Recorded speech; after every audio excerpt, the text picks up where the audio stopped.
Hello, welcome to a recording of my defense presentation. I'm Derek Uhey, and I am so excited to share with everyone the culmination of years of research on the ecology of my favorite arthropods. I hope my presentation not only educates you on harvester ants, but also makes you think about how careful scientific study can help us avoid conflicts with native biodiversity. So harvester ants have always been of considerable interest to me. In my childhood, I remember battling the harvester ants with my tricycle, running over their mounds and the typical destructive impulses of boyhood. However, following careful observation, age gave me the wisdom to appreciate what I once sought to destroy. Now, Henry McCook was one of the first naturalists to study harvester ants in the New World in America. And he wrote that closely following the ants, one by one, along these trails, I was rewarded by the full discovery of their mode of operations.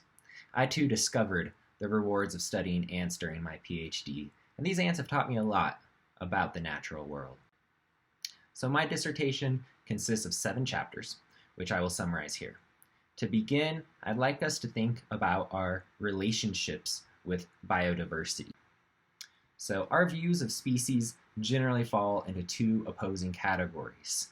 The first of these being species which are important and have large effects on ecosystem functions. These are known in science as keystone species. And these species, they're often targeted for conservation to increase their populations. On the other hand, we consider species pests when they're damaging to ecosystems and human activities.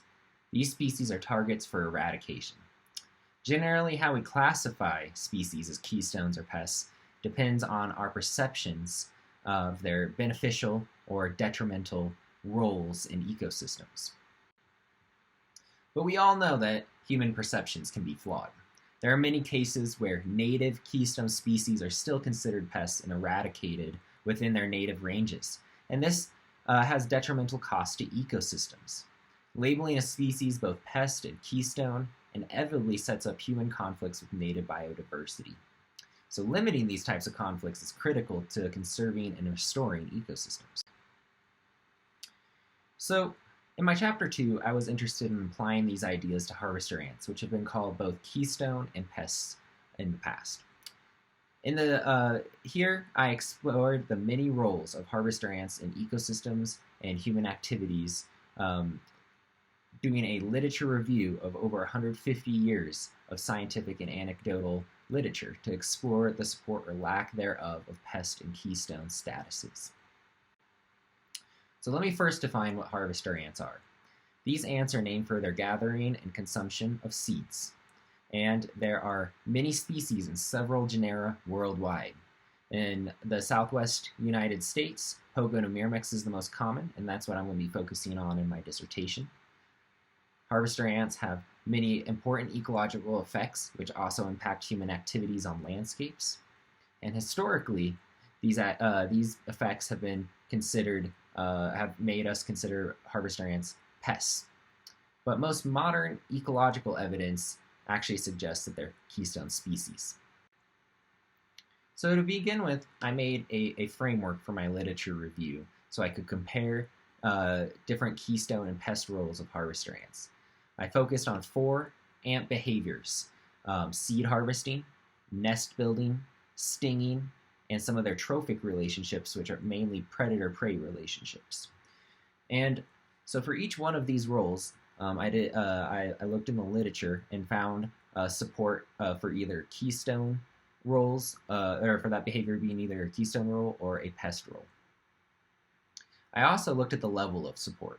So did the literature have a weak, mixed, or strong level of support for these different roles of being keystone or pests? And this was based on the age and rigor of studies. It was based on if they were anecdotal or if they actually collected data. And let's just spoiler alert, many of the pest roles were based on old anecdotal evidence, while keystone roles were actually supported with a lot of modern scientific evidence. So let's start with seed harvesting. Seed harvesting seems to pose an obvious threat to agriculture, right? Maybe the ants are taking seeds, maybe they're reducing the crop yields by taking some seeds that farmers may want to have germinate and turn into plants, or maybe harvesting themselves to sell on the market. But overall, I found very little support for this. There was very little literature at all indicating that harvester ants are not big players in agriculture.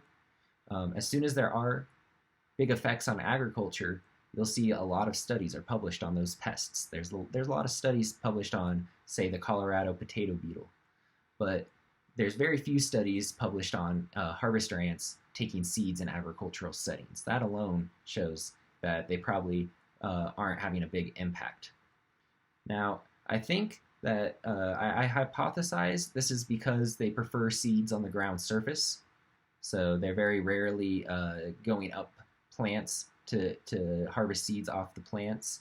They're mainly taking it off the ground surface, and many times when farmers are planting their seeds, instead of just scattering them on the ground, they usually bury them. They usually plant them some distance into the soil, protecting them from harvester ant predation.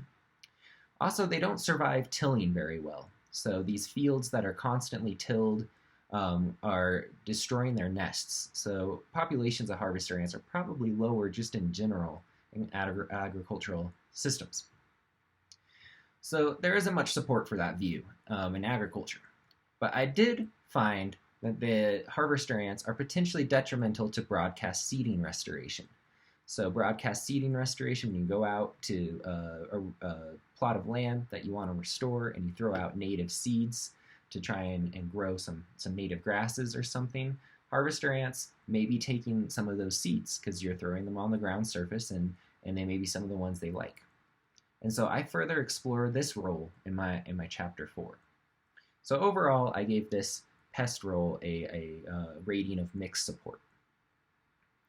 Now, there is strong evidence on the other hand of their keystone or beneficial role in a lot of systems, suppressing undesirable species. So in some cases, harvester ants will actually prefer invasive species and help reduce invasive plants by eating their seeds and leaving the native ones. In other cases, especially a lot of evidence from the old world over in the Mediterranean, we see that many species of harvester ants actually prefer the weedy species. They reduce weeds and thereby increase crop yields by helping farmers control weeds. So there's strong support for this beneficial keystone role. Next, I have nest building. This is the next behavior I examined. And here, it seems ants could be pests on rangelands. And that was the old pest paradigm, is that ants denuded rangeland because they make these nests where they clear off a big circular area of any plants. They just clear it off, and that helps them get access to sun, is one theory. But anyway, so nests, this was an old pest paradigm that nests damage rangeland, that they denudes them. There's also the old paradigm that you'll find in a lot of literature that ant nests are damaging roadways or damaging airport runways, things like that. So damaging human-produced structures. Now you'll see I gave this pest role a weak support. So this is all based on pre-1950s, for the most part, literature, all anecdotal, very few actual data points to look at here. And so it's kind of a pest perception with very little behind it. And later studies actually come along and show that a lot of these nests are actually creating beneficial microhabitats. And so nests become these biodiversity hotspots, and there's strong evidence for this. There's many species that are dependent on harvester ants. That only will live in harvester ant nests. They're symbionts that are only found in certain, sometimes in all harvester ants. Sometimes they'll use multiple species. Sometimes they're only found in a single species of harvester ant nest. But moreover, when we talk about rangelands, these nests on the nest rim, while they're clearing off the nest disc, the nest rim becomes an important habitat where vegetation is enhanced, and it actually plays a big role in ecosystem resilience. And so I'm going to explore that more in my chapter 3. Now, stinging is interesting. New World harvester ants, Pogonomyrmex, possess a really painful sting. It's much more painful than a honeybee. It's about equal to a paper wasp or a yellow jacket. So they pack a pretty good punch, especially for being such little ants. And this obviously is painful. And for some people, it can pose a health risk from anaphylaxis. You might be allergic. So there's certainly a strong evidence here of a pest role. You wouldn't want to have a big nest of Pogonomyrmex in your playground. You wouldn't want to potentially have one, in your confined backyard with your pet. That seems pretty reasonable. Now, most of the time, harvester ants are easy enough to get away from. They don't fly. They stay on the ground, and so it's pretty easy to avoid being stung by them.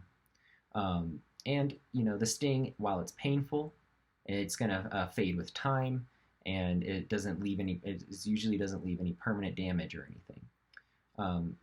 So it's usually just an annoyance. But certainly there's strong evidence here that in some cases you might want to eliminate a harvester ant nest if it's in a bad place.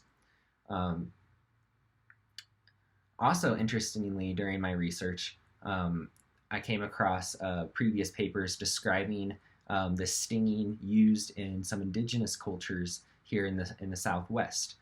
Some of these indigenous people would ingest hundreds of stinging ants to induce visions, quite extreme, where they would swallow the ants and they would sting in their esophagus.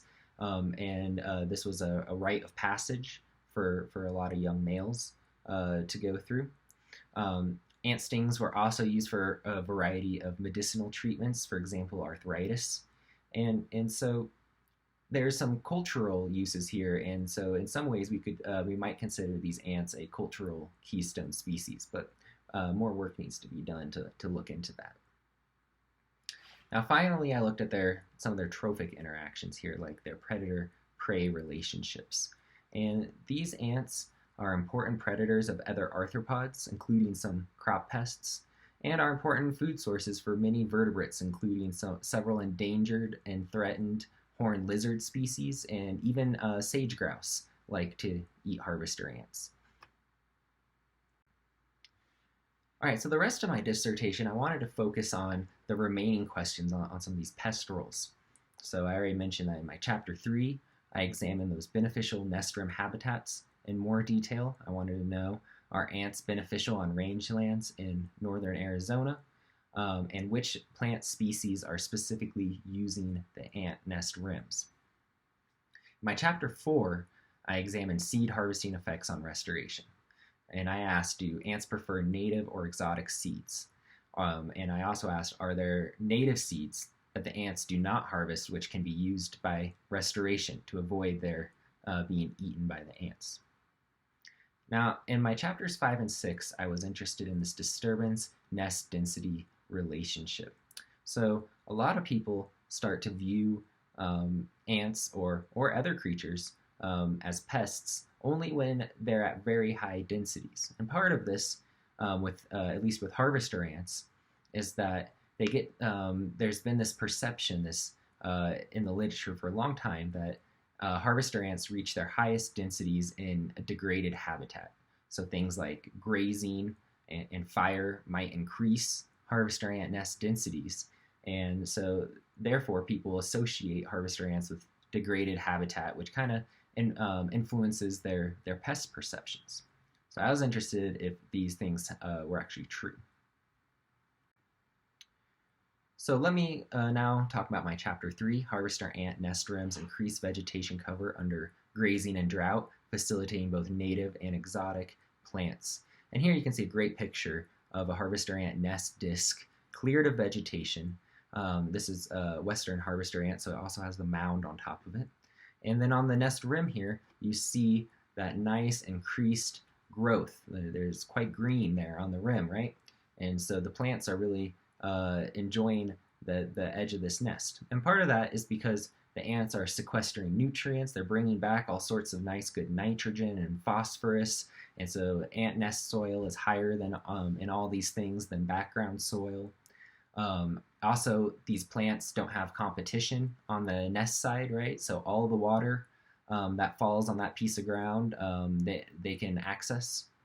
And so that there's probably several mechanisms that help enhance vegetation along these nest rims. And again, these become important habitats. So historically, like I've said, harvester ants were considered pests of rangeland because they denuded land. So the nest discs, a lot of old ranchers would call denutions, denuded land.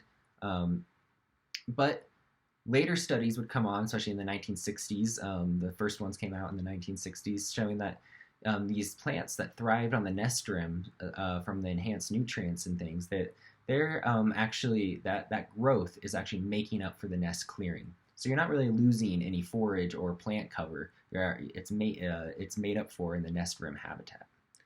Now, more importantly, it seems these nest rims serve as refugia for plants during times of drought, overgrazing, and fire.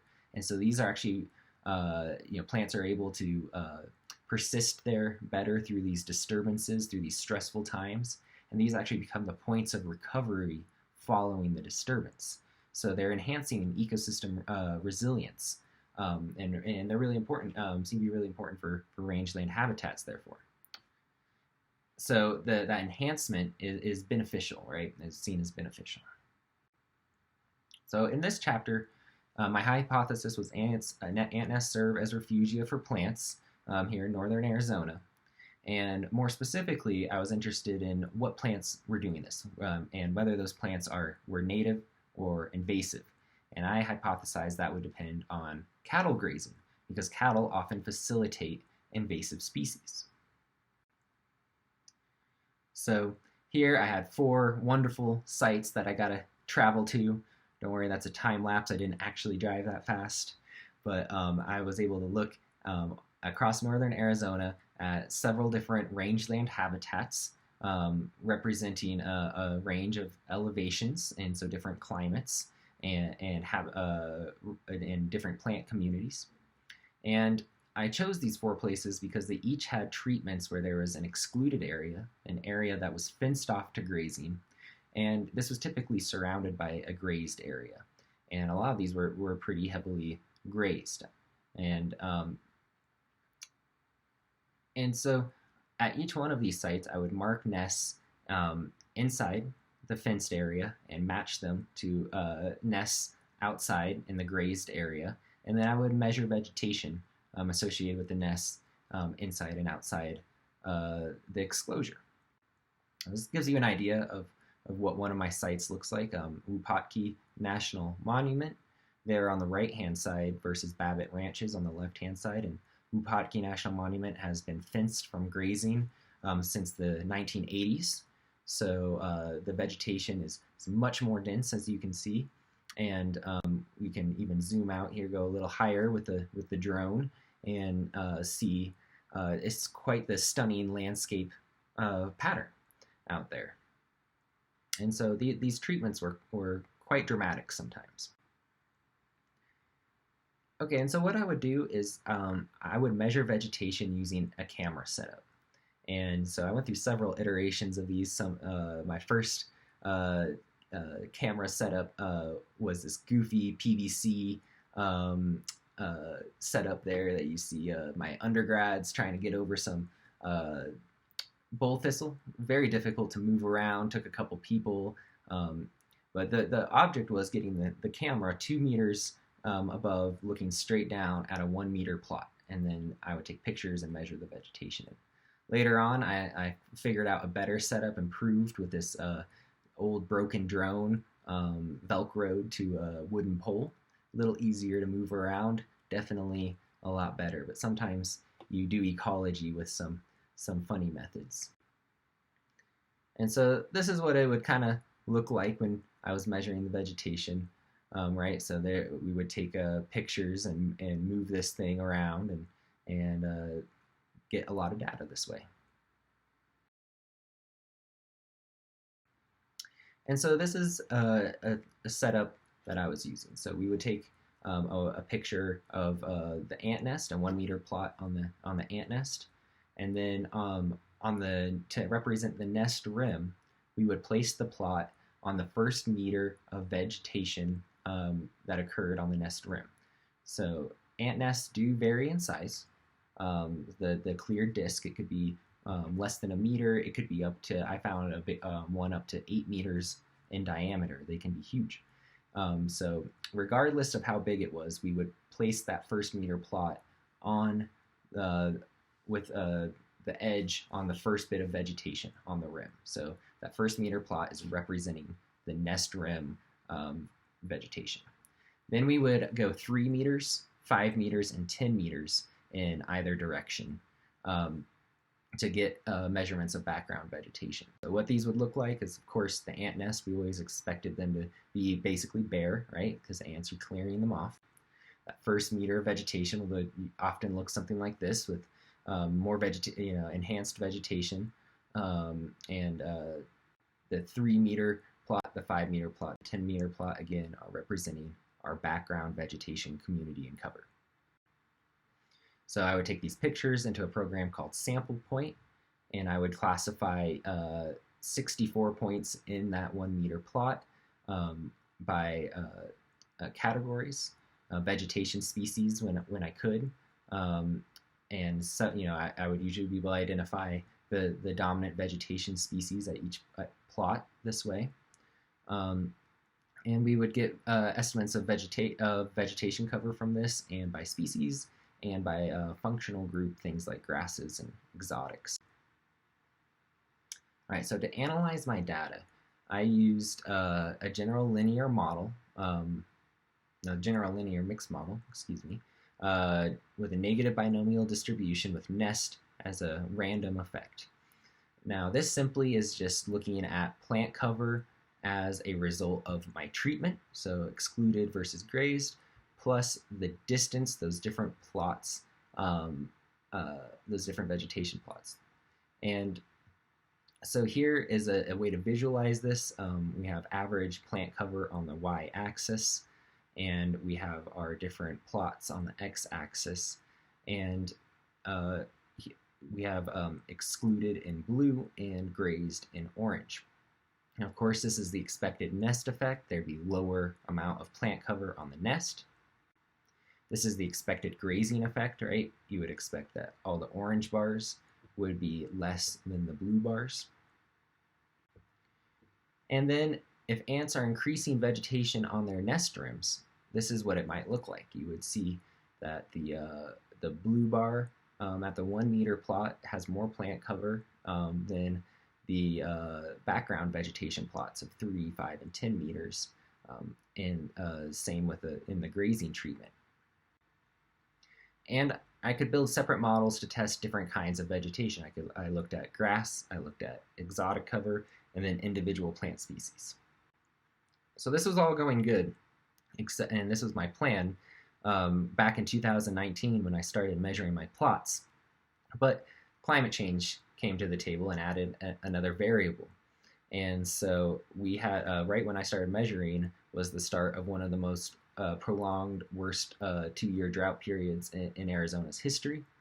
And 2019 and 2020, we lost all monsoon rain, which is the most important rain precipitation that we get for plant growth during the summer. And so basically everything was dead for 2 years. And so I got drought measurements done, and then I was just sitting around waiting for the monsoon to come back. And then luckily in 2021, it came back with a good monsoon, and I was able to get monsoon measurements. So now, in all my models, I had to include climate, or drought versus monsoon. So I add another variable. And here you can just see how dramatic a difference it is in a drought versus a monsoon. There on the left, September 20th, 2020, so dry, everything's dead. And then August 15th, 2021, on the right, everything greens up. You see sunflowers. It's beautiful. And here's a couple more pictures to see that. And this is January 18th, 2020. And then this is what it looks like on August 15th, 2021. My field site turned into this magical field of sunflowers. And all of a sudden, all these people were stopping for selfies on the side of the road, and I was in the background measuring ant nests. All right, so now let's look at some of my results. Here we see my 4 different field sites: Upotki, Blue Chute, Merriam Grassland, Route 66, my 4 different sites. And again, on the y-axis, we have plant cover percent.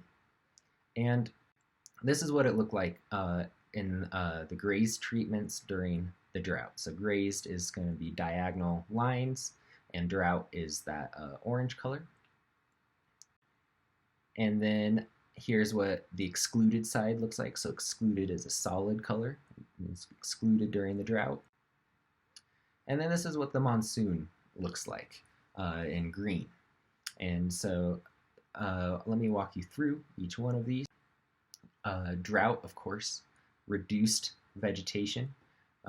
Obviously, in all cases, drought was bad for plant cover.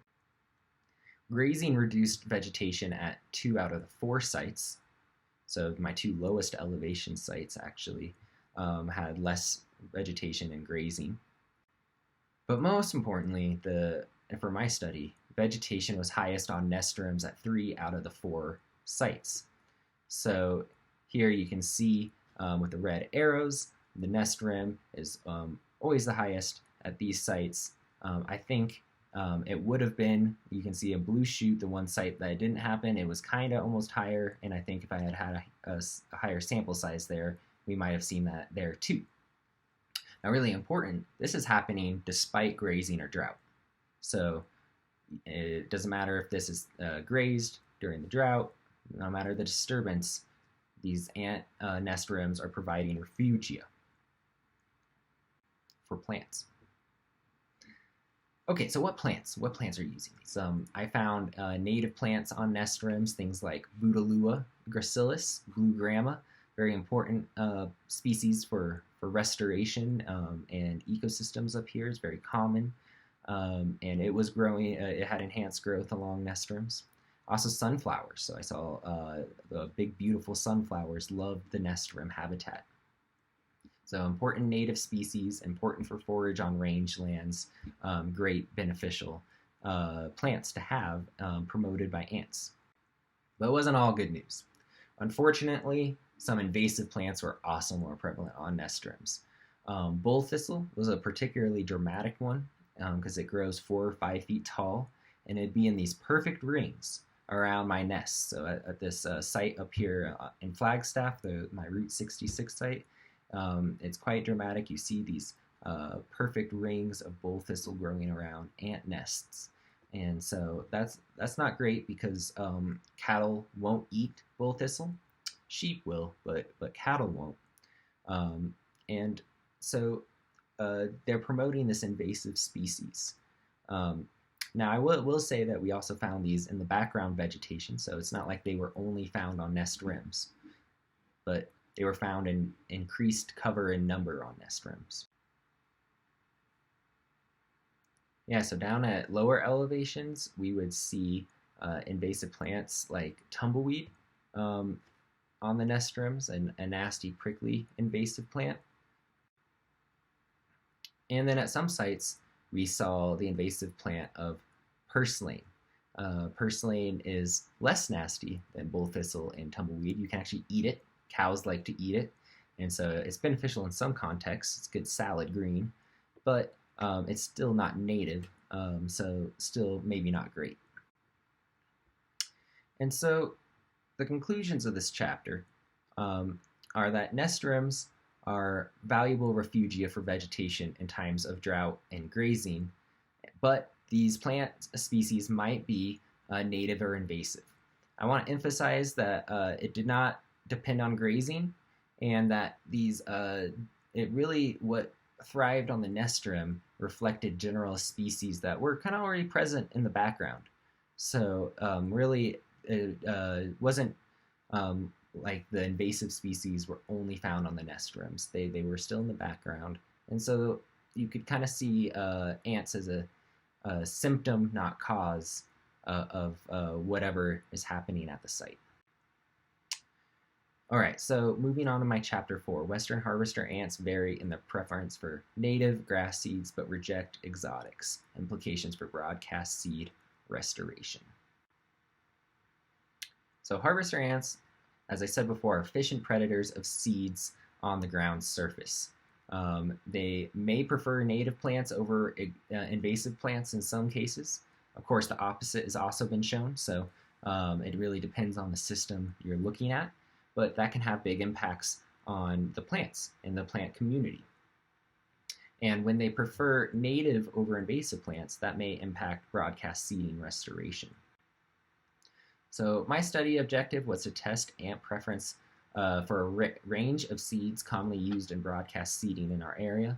We also tested for an invasive species, bull thistle. And so my hypothesis was that ants would prefer seeds with a high mass to size ratio, so heavier seeds compared to their size. And that indicates the nutritional content is probably worth the handling cost. So a way to think of it is if you have a choice between a big bag of popcorn, it's going to be bigger in size, or it's going to be large in size, but it's going to be light on nutrition, or you have a smaller in size but more heavy hamburger, you'll probably go for the hamburger. It's more nutritious, right? So it's kind of this mass to size ratio that I was interested in. And so here's my 14 native grass species and the seeds of them. And you can see the bull thistle there on the right. And you can see their different morphologies and quite different looking seeds. So how I would do this is I had colonies in the lab that we've been keeping. These colonies are about 4 or 5 years old, and they have a few hundred workers, maybe even, we haven't counted them, but it might be even up to 1,000, and there's a lot.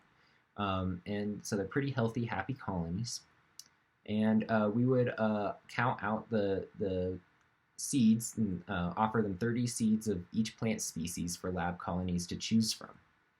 And we would record their preferences, how many seeds they had taken after 1, 24, and 48 hours. So it was really fun to watch these guys forage, and they're quite humorous little ants. That's a rough harvester ant grabbing a Indian rice grass seed, and boop, there it falls. So the ants were connected from their main chamber to the feeding chamber with this vinyl tubing. And they're not the most efficient seed harvesters. They often go the wrong way, and sometimes they go the wrong way backwards. But eventually, they would get the seeds back to their main chamber, where we would observe them eating the seeds and feeding the larva seeds, so we could confirm that they were indeed harvesting and eating, consuming these seeds. And so here's the results. Ants showed preferences for certain plant species. There on the y-axis, you can see the average number of seeds harvested, and the different species on the x-axis. You can see they, in some cases, ants took almost all 30 seeds, and in other cases, they took none. And so we grouped these as the most preferred species, the less preferred species, and the not preferred species. So the most preferred, they took anywhere from 25 out of the 30 species or seeds that we offered, and the less preferred are kind of ranging anywhere from 50% to 2/3 of the seeds were taken. And then the last not preferred species, they wouldn't take any. They wouldn't. Sometimes they wouldn't touch them at all, and other times they might even take them to their trash pile. They did not like those species. All right, so to understand what might be driving the ant preferences, we measured seed mass, which is here on the x-axis, the y-axis, and size, which is on the x-axis. It's just a simple measurement of length times width. And so we found that the most preferred species, the ones that ants like the best, were things like Indian rice grass, meal and thread grass. These things had high masses compared to their size, as we hypothesized. Seeds that were less preferred generally had a balance, roughly even balance of mass to size. And then seeds that ants did not harvest had large sizes compared to their mass. You can see that these seeds have a lot of chaff, which is the lightweight, fluffy parts of the seed that have very little nutritional value. So the nutrition in these seeds is probably not worth the effort for the ants. Interestingly, we have the bull thistle seed here, and the ants did not like the invasive bull thistle seed for whatever reason. Even though it is right in that sweet area of having a high mass for its size. So one hypothesis is maybe it has a chemical defense that deters the ants. Maybe it has the shell is too hard for the ants to get through. But we're not quite sure, but it is in that correct mass to size ratio, but the ants still do not like it for whatever reason. So, we tested this on some colonies in the lab, but we know that colony preference can change among colonies and among locations potentially. So we wanted to ask, does this happen, do these preferences still happen in the real world? Does this reflect real world conditions? So we went and we did field trials. I looked at 2 different sites, one there by Flagstaff and one down on the Little Colorado River. I tested the preferences of about 25-30 colonies at each site on multiple dates. And I would offer 6 species representing different preference groups, so a subsample, subgrouping of the species we offered in the lab, and we offered Indian rice grass and needle and thread grass. We offered squirrel tail grass, western wheatgrass, and pine bluegrass as the less preferred species, and then the not preferred species was the side oats grama. And we would place. We also had another question: is do these preferences change depending on location? So the nest disc and the nest rim, two different habitats that are at different distances from the ant nest itself. We were at 1 meter and 2 meters about. We were interested if their preference or the amount of seeds would change depending on that location. So we put these seed boxes, we put the seeds out at 2 different locations. And so I call this my summer of seed counting. I counted so many seeds. We used pill boxes that I sold Dollar General out of. Got some weird looks for that one. And I counted 10 seeds into each chamber, and the ants could access them through these holes that I burned in the side of them. And we would get up, me and whoever might be helping me, usually my wife, get up and real early in the morning to deploy these at dawn. And then we would leave them for a 4-hour period to get consistent results. Now, unfortunately, sometimes those little ants wouldn't harvest. We'd go do all this work, we'd put all the seeds out, and they just wouldn't harvest, and that was really frustrating.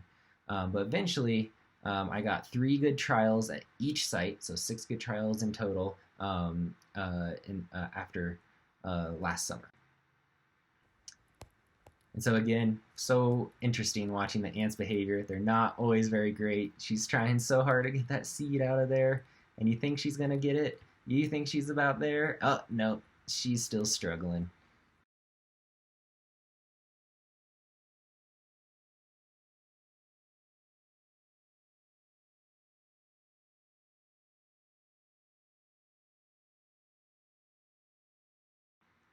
But eventually they would get it out, and sometimes they would take some of the chaff off right there, and we would observe them taking them back to their nest and into their nest, indicating that they're probably eating them.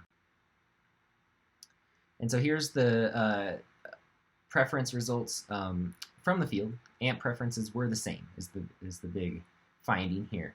Again, we're looking at these 2 graphs with the average number of seeds harvested on the y-axis, our 6 different species we tested on the x-axis. On the left is on the nest disc, right 1 meter away from the nest. on the right is on the nest rim 2 meters away, and we have those color coded as most preferred in green, less preferred in blue, not preferred in orange. And so multiple colonies in 2 locations basically showed the same preferences as the lab results, right? So they liked the most preferred, less preferred, and not preferred in the same order, very similar results. And ants took twice as many seeds on nest discs than nest rims. Makes sense because they're closer, but the preferences were still the same. So the preferences were the same on the nest disc and rim, just it took slightly less the further away you got. So in this chapter, my conclusion was ants prefer a variety of native seeds, but reject some species. The preference is consistent among different colonies at different locations. Seed predation may be favoring exotic species because they seem to like the native ones. They didn't like my exotic bull thistle. But importantly, this study shows that broadcast seeding can use some native species that ants don't like. So things like Bouteloua and Pleurophorus are some options for broadcast seeding restoration in areas with lots of harvester ants. All right, next up in my chapter 5, I was looking at colony densities and spatial patterns of harvester ants in response to a disturbance grazing in northern Arizona. And I want to talk about my chapter 6 congruently. Hiking trails increase abundance of harvester ants at Clear Creek, Arizona. Again, another disturbance and its interaction with harvester ants. So the historical perspectives here are that native nest densities are increased from grazing and road construction, things like this. Increased nest densities, therefore, are indicative of degraded land. And remember, scientific studies show a mixed bag of evidence. These are questionable things. And so here, I used a lot of the same sites from my chapter 3. In chapter 5, I used a lot of the same sites as my chapter 3. And I asked, does grazing increase nest densities or change spatial patterns of nests? And so an important idea is that high nest densities obviously indicate that harvester ants like that habitat. There's a lot of them. They like it. Also, regular spacing. So if they're evenly spaced, then what's limiting them is intraspecific competition. So the only thing limiting their density when they're regularly spaced is that they establish territories. They don't let other colonies get established within their territory.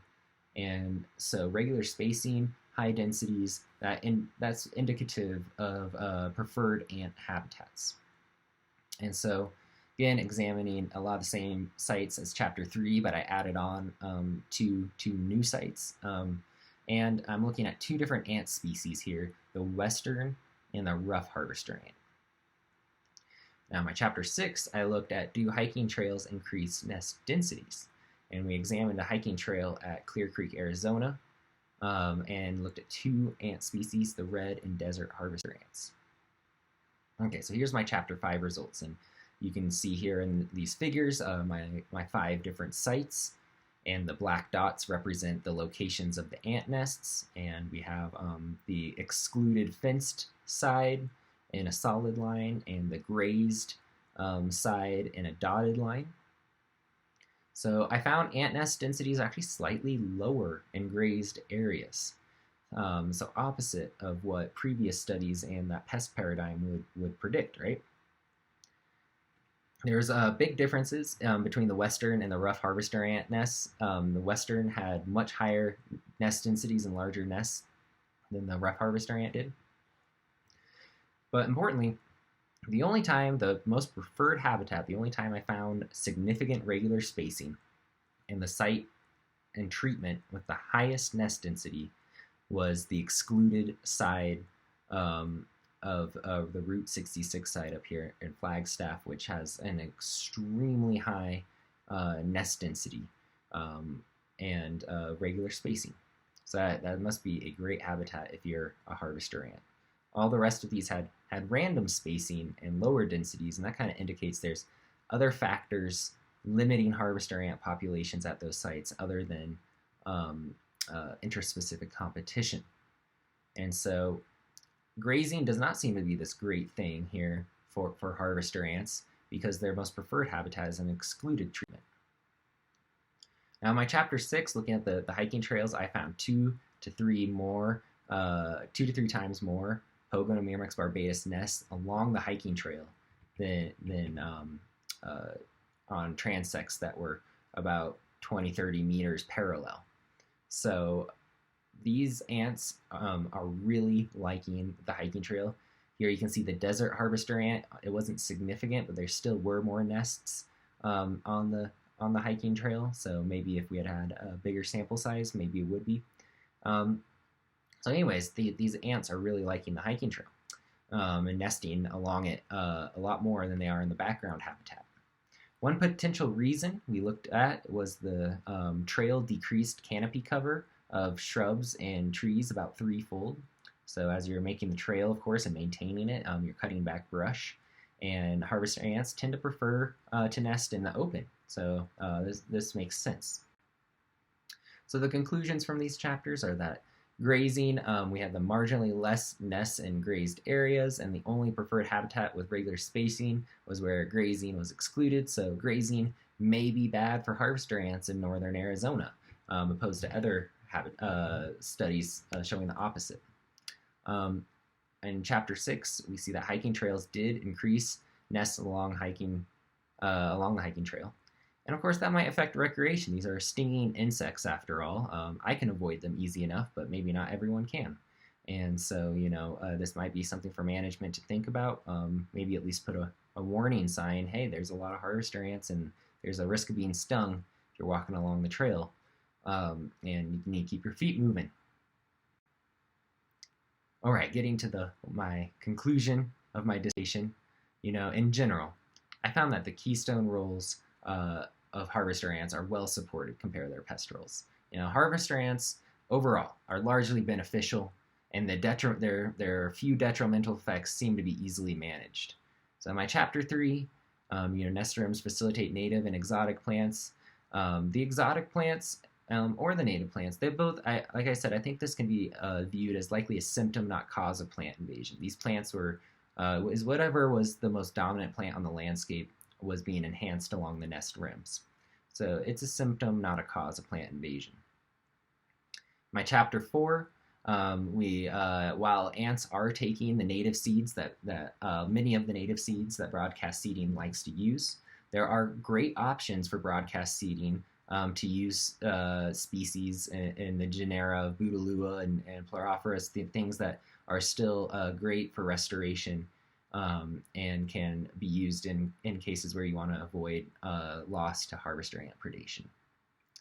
In my chapters 5 and 6, I saw colony densities may be affected by habitat degradation, indicating at least as far as hiking trails go, right? So hiking trails, there was some relationship, and hiking trails do degrade habitat to some degree, and so there is some relationship there, but we did not find support for that when it came to grazing. So all this work I could not have done without the loving support of my family, and especially my wife, who was my field assistant, my mom and my dad, who have been so supportive, and my wonderful cat.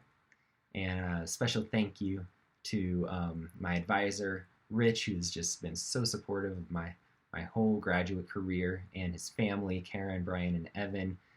We've been lucky to travel together and do a lot of work together too. I have a lot of people to acknowledge. Committee members, Dr. Karen Havensack, Dr. Catherine Gehring, Dr. Margaret Moore were all vital in influencing and mentoring me along this process. I had many co-authors, Dr. Andrew Sanchez-Metter, who helped me with this spatial statistics of Chapter 5, Dr. Michael Rotter, Dr. Thomas Whittam, George Cummings and Linda Lassiter were all co-authors on the hiking trail, chapter 6, the hiking trail chapter.